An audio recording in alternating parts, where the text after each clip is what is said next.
AIMIM chief Asaruddin Owaisi ने बिहार के सीमांचल क्षेत्र स्थित मुस्लिम बाहुल्य किशनगंज जिले से लोकसभा चुनाव का बिगुल फूंक दिया है। शुक्रवार को ठाकुरगंज विधानसभा क्षेत्र के पोआखाली नगर स्थित मेला ग्राउंड में उनकी सभा थी। इसमें ओवैसी ने सीएम नीतीश कुमार पर तंज कसा। मजाकिया लिहाजे में कहा कि सुनने में आता है कि घड़ी में शाम के 5 बजते हैं तो नीतीश कुमार बोलते हैं कि सुबह के 5 बज रहे हैं।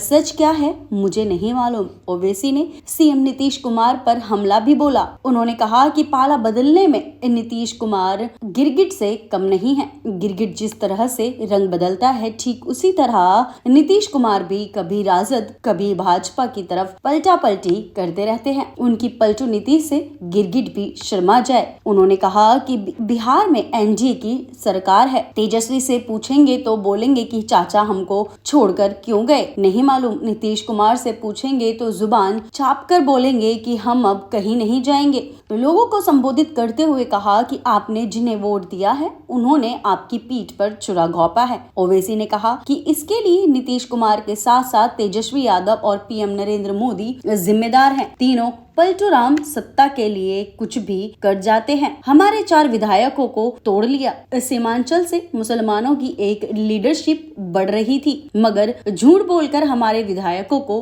तोड़ लिया। AIMIM चीफ ने गोपालगंज और सिवान में पार्टी के नेताओं की हत्या पर शोक व्यक्त किया।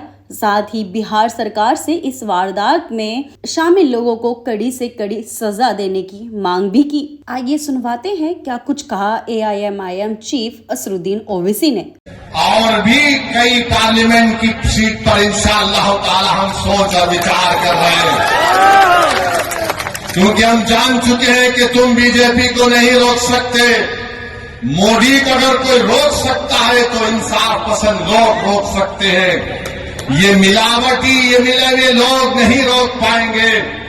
ये कभी भी किसी भी कीमत पर आपका सौदा कर जाएंगे।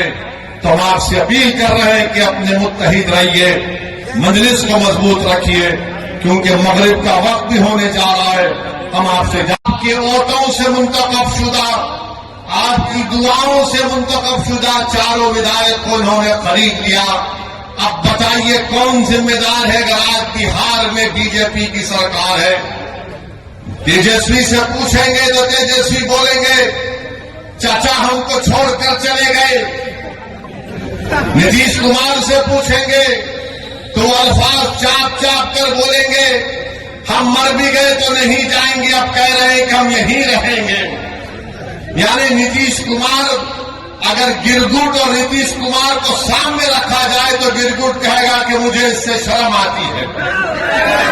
इतना रंग बदलते नीतीश कुमार, सुबह में जो बोलेंगे शाम तक चाचा पलट जाएंगे। अरे जब तुम सत्ता में तेजस्वी चाचा के साथ आ गए तो बड़ा हाथ पकड़ कर चल रहे थे, गले मिल मिल कर बोल रहे थे कि हम ये कर देंगे। बताओ फिर क्या हुआ? क्या सीमांचल की जनता से इंसाफ हुआ? क्या सीमांचल में यहाँ पर आप ही के इस विधानसभा में यहाँ पर 2 अनुमंडल की जरूरत थी कि अनेक अनुमंडल खुला?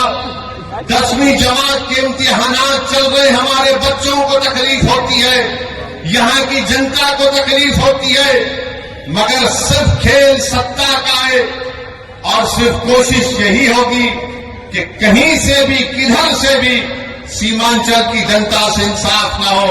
मैं पहले भी आपसे कहा और आज फिर कह रहा हूं मेरे भाई, जब तक अल्लाह असरुद्दीन ओवैसी को जिंदा रखेगा मैं सीमांचल की लड़ाई लड़ता था, लड़ रहा हूं और इंशाअल्लाह ताला लड़ता रहूंगा।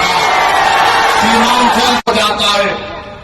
तेजस्वी यादव को जरा सोचना चाहिए था कि जब तुमको मजलिस की जरूरत पड़ी तो अख्तर अली मान को बुलाया, बोला कि अख्तर भाई हमारा साथ दे दो। तेजस्वी तुमने जो 4 गुलाब जामुन समझकर हमारे विधायक को खा दिया वो हजम कर गए तुम उनको?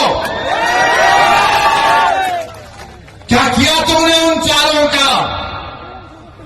कहां मुंह दिखाने के काबिल नहीं रहे वो लोग? आज अख्तर अली मान से कह रहे, अरे हमने पहले दिन से कहा था कि हम बीजेपी से कभी समझौता नहीं करने वाले, हम कभी समझौता नहीं किए, ना करेंगे कभी इंशाअल्लाह ताला। दो मर्तबा नीतीश कुमार को तुमने मुख्यमंत्री बनाया और दो मर्तबा नीतीश कुमार ने बिहार की जनता को धोखा दिया और बीजेपी को सत्ता दी। मगर बताओ, इनकी जबानें बंद है, जबानें बंद है, कुछ नहीं कहते।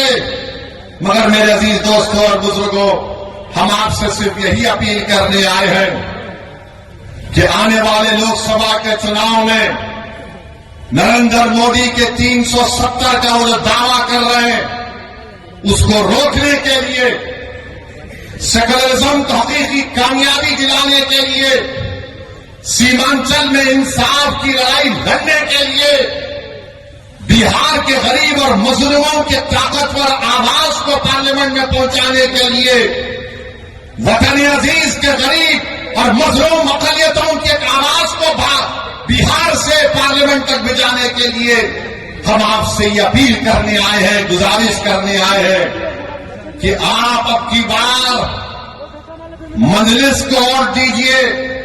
जो लोग सेकुलरिज्म की बात करते हैं वो सिर्फ तुम्हारा वोट लेना चाहते हैं और उसके बाद वो बीजेपी को इख्तियार देना चाहते हैं।